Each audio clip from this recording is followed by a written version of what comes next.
বলেছি, হল প্রশাসনের সাথে আমরা কথা বলেছি। পূজার সামগ্রিক নিরাপত্তা এনশিওর করার জন্য আমরা প্রশাসনের সাথে বসেছি, বিশ্ববিদ্যালয় প্রশাসনের সাথে বসেছি। আমাদের এই বাংলাদেশ সাম্প্রদায়িক সম্প্রীতির একটি দেশ। আমরা সারা বিশ্বে নজির স্থাপন করেছি এবং এই সাম্প্রদায়িক সম্প্রীতি সেটা হাজার বছরের।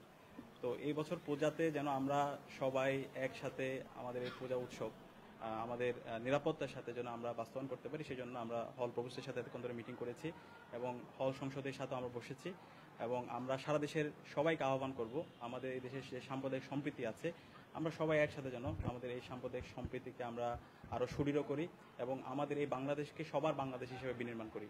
তো আমরা আশাবাদী আমাদের সারা দেশের সবাই যে ধর্মের হয় না কেন, যে মতের হয় না কেন, আমরা আমাদের উৎসবগুলো আমরা সুস্থভাবে পারস্পরিক সহযোগিতার মাধ্যমে আমরা বাস্তবায়ন করব এবং সে জায়গায় আমরা নিরাপত্তা বাহিনীর সাথে কথা বলেছি এবং আগামীকাল আমাদের আইন শৃঙ্খলা বাহিনীর সাথে স্বরাষ্ট্র উপদেষ্টাদের সাথে একটা মিটিং আছে এবং আমরা সবাইকে অনুরোধ করব সারা দেশের সবাইকে আমরা যেন আমাদের সাম্প্রদায়িক সম্প্রীতির একটা অনন্য নজির স্থাপন করি।